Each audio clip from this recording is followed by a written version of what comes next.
Hello and welcome back সকলকে। শুনছো ভাবনাতীত। আমি শুভঙ্কর রয়েছি তোমাদের সঙ্গে। তোমাদের সকলকে স্বাগতম জানাই আমাদের নতুন সমাহারের প্রথম এপিসোডে। অ্যাকচুয়ালি এটা আমাদের এপিসোড 19, বাট যেহেতু আমাদের সমাহারটা নতুন, তাই নতুন করে আমরা শুরু করছি ভাবনাতীতকে। আজ এই ঘটনা পাঠিয়েছেন আমাদের সকলের প্রিয় সুনীল গাঙ্গুলি, এবং আজকের ঘটনাটা কিন্তু একটু অন্য রকমের ঘটনা। তার কারণ এই ঘটনাটা ঘটেছে জাস্ট কিছু মাস আগে। সুনীল গাঙ্গুলি, যিনি আমাদেরকে জমিদার বাড়ির রহস্যময় দেবী, ওখানে কে, এরকম কিছু ভয়ঙ্কর ঘটনা পাঠিয়েছিলেন, তিনি আমাদের চ্যানেলের জন্য আরেকটি ঘটনা কালেক্ট করেছে তার বন্ধুর থেকে, যার সঙ্গে এই ঘটনাটা ঘটেছে জাস্ট কিছু মাস আগে। তাহলে চলো দেরি না করে আজকের ঘটনায় যাব। যারা যারা ভাবনাতীত সম্পর্কে জানো না তাদেরকে জানিয়ে দিই যে মানুষের জীবনে ঘটে যাওয়া কিছু ব্যাখ্যাহীন এবং অলৌকিক ঘটনা নিয়ে গড়ে উঠেছে আমাদের এই বিশেষ নিবেদন ভাবনাতীত। তাই যারা যারা এখনো পরিবারের সদস্য হন, তাই সাবস্ক্রাইব করে পরিবারের সদস্য হয়ে যেতে বলো না। প্রত্যেক বৃহস্পতিবার এবং রোববার করে আমাদের নতুন ঘটনা আসতে থাকে। চলো আজ এই ঘটনাটা শুরু করা যাক। কি খবর শুভঙ্কর? বৃহস্পতিবার ঘটনা আসেনি দেখে একটু ভাবনায় পড়েছিলাম, তাই আরেকটা ঘটনা কালেক্ট করে ফেলেছি তোমাকে পাঠাবো বলে। জানি না কি কারণ, বাট ঘটনার অভাব হয়েছে কি হলে আমাকে জানিও, আমি কিন্তু ঘটনা কালেক্ট করছি তোমাদের ভাবনাতীতের জন্য। আজ এই ঘটনাটা ঘটেছে আমার এক বন্ধুর সঙ্গে, যার নাম রাজীব। কথা হচ্ছে ও কলকাতায় থাকে। এখন কথাটা হচ্ছে ও কলকাতাতেই থাকে। আমি ওকে কন্ট্যাক্ট করেছিলাম আর তখন জানতে পারলাম ওর সাথে একটা ভয়ঙ্কর ঘটনা ঘটে গেছে। ওকে আমি ভাবনাতীত সাজেস্ট করেছি শোনার জন্য, এবং ওর ঘটনাটা আমি তোমায় পাঠাচ্ছি।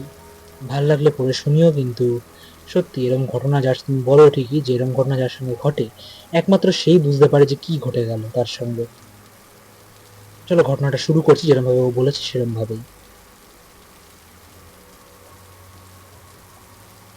কলেজ পাস আউট হয়ে গেছে অনেকদিন হলো, বেকার বসে আছি। আসলে বাজারে চাকরি বাকরির অবস্থা খুবই খারাপ। একটা কাজের জন্য হন্যে হয়ে খুঁজে বেড়াচ্ছি। আমার সাথে আমার আরেক বন্ধু ছিল রাহুল বলে, সেও আমার সঙ্গে সঙ্গে চাকরি খুঁজছিল। আমরা অনেক জায়গায় চাকরির চেষ্টা করছিলাম। হঠাৎ রাহুলের একটা চাকরি লেগে গেল একটা বেকারি শপে। শপটার নাম নিলাম না আমি, বাট ওখানে ও চাকরি পেয়ে যায়। ওর দেখা দেখি আমিও চেষ্টা করলাম, কিন্তু ওখানে আর ভ্যাকেন্সি ছিল না। তাই আমি ভাবলাম এদিক ওদিক না খুঁজে বরং একটা বেকারি শপে চাকরি খুঁজি, যদি পাওয়ার একটু ইজি হয়। তাই আমি অন্য অন্য জায়গায় চাকরি খোঁজার চেষ্টা করতে লাগলাম। তবে কথায় আছে না, অভাগা যেদিকে যায় সাগর শুকিয়ে যায়। কোথাও চাকরি জুটছিল না। শেষে ভাগ্যের দরজায় কড়া নাড়ার মতো করে একটা চাকরির অপরচুনিটি হঠাৎ আমার সামনে চলে এলো। আমাদের পাশের পাড়ায় একটা নতুন বেকারি খুলেছে, মানে বেকারিটা নতুন ফ্র্যাঞ্চাইজি নিয়েছে। বিল্ডিংটা সবে সবে হচ্ছিল, ওর নিচেই ফ্র্যাঞ্চাইজি নিয়েছে। আমি বেকারির নাম নিচ্ছি না, তবে এটি একটি ফেমাস বেকারি।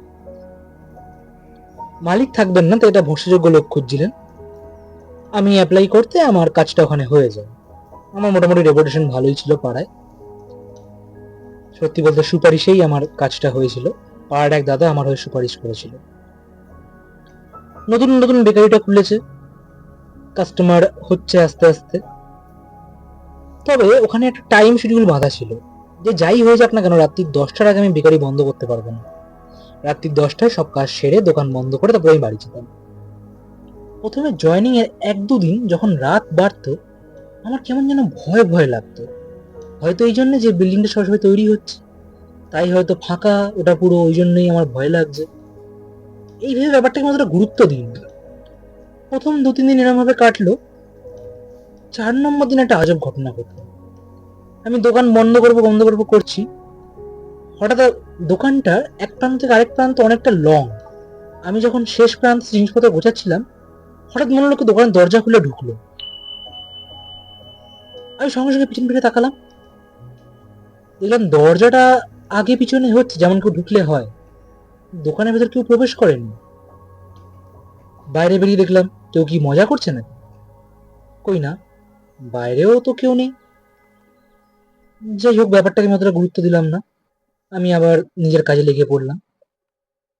4 নম্বর দিন গেল, 5 নম্বর দিন গেল। আমার প্রায়শই মনে হতো যখন দোকানে আমি একা থাকতাম, আমি ছাড়াও যেন দোকানে কেউ একজন আছে, যাকে আমি চোখে দেখতে পাচ্ছি না, কিন্তু অনুভব করতে পারছি। এমনিতে আমি খুব সাহসী ছেলে, এসব ব্যাপারে চট করে আমি ভয় পাই না। তবে এই অনুভূতিটা আমার ক্রমশই যেন গাঢ় হতে শুরু করেছে, আর দৃঢ় একটা বিশ্বাস হচ্ছে আমার যে এই স্টোরে আমি ছাড়াও কেউ একজন আমার সঙ্গে থাকছে। জানি শুনতে খুবই অদ্ভুত লাগছে, বাট এই অনুভূতিটা খুবই এমন একটা অনুভূতি না, যেটা যার সঙ্গে হয় শুধু সেই বুঝতে পারে। এত অবধি সবকিছু ঠিকঠাক ছিল। ঘটনাটা এত অবধি থাকলে হয়তো আমি এটা নিয়ে এতটা ভাবুক হয়ে পড়তাম না, বা এটা নিয়ে আমার জীবনের একটা বিভীষিকাময় মুহূর্ত যেত না।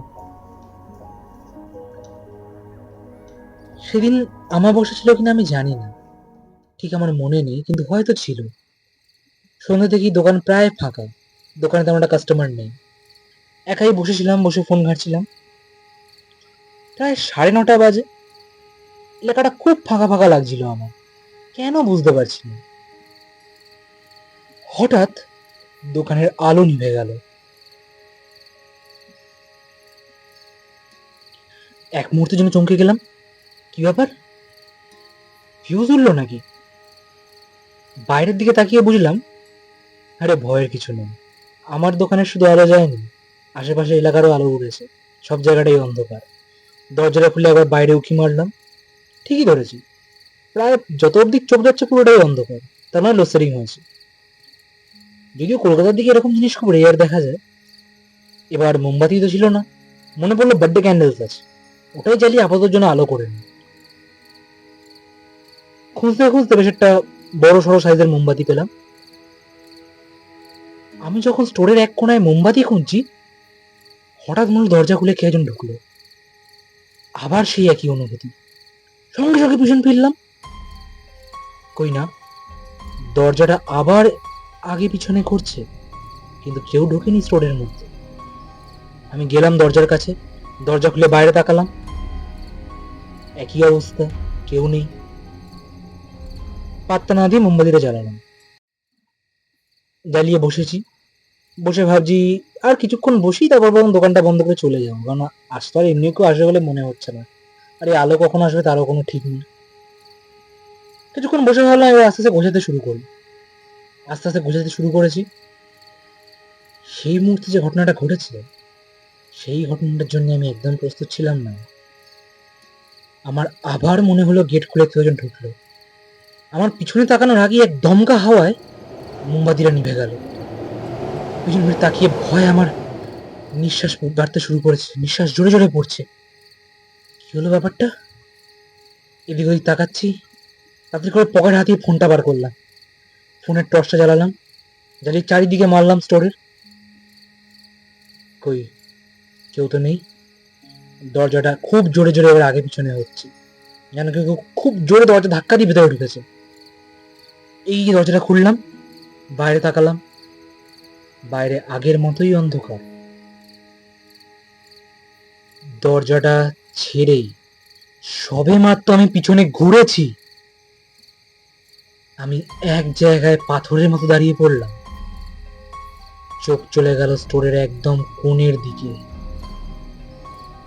সেই কোণের অন্ধকারে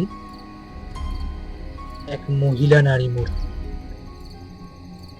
যখন আমি তার দিকে ফোনের টর্চটা মারলাম, দেখলাম হাঁটু ভাঁজ করে মাথাটাকে তার মাঝখানে রেখে বসে রয়েছে।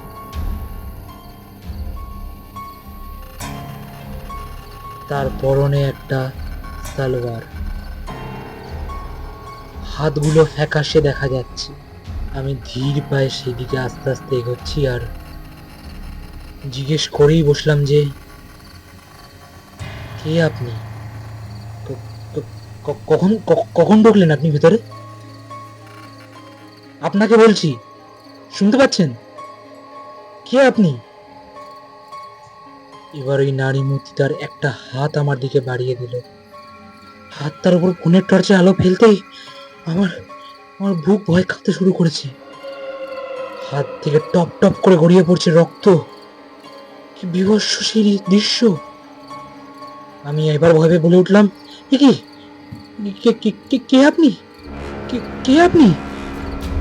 এবার সেই নারী মূর্তি আমার দিকে চোখ তুলে তাকালো। তার মুখ বিভৎস বিবর্ণ, চোখ দুটো লাল, পুরো মুখ ফ্যাকাশে, মুখের চারিদিকে ক্ষত। সে আমাকে বলে উঠল, আমাকে বাঁচাও, বাঁচাও আমাকে, আমি খুব কষ্ট পাচ্ছি, আমাকে বাঁচাও, আমাকে বাঁচাও। আর এক মুহূর্ত বিলম্ব নয়, ওই দৃশ্য দেখে পড়ি কি মরি করে আমি দোকানের দরজা খুলে বাইরে এসে চিৎকার করে অজ্ঞান হয়ে গেলাম। আর কিচ্ছু আমার মনে নেই, কিচ্ছু না।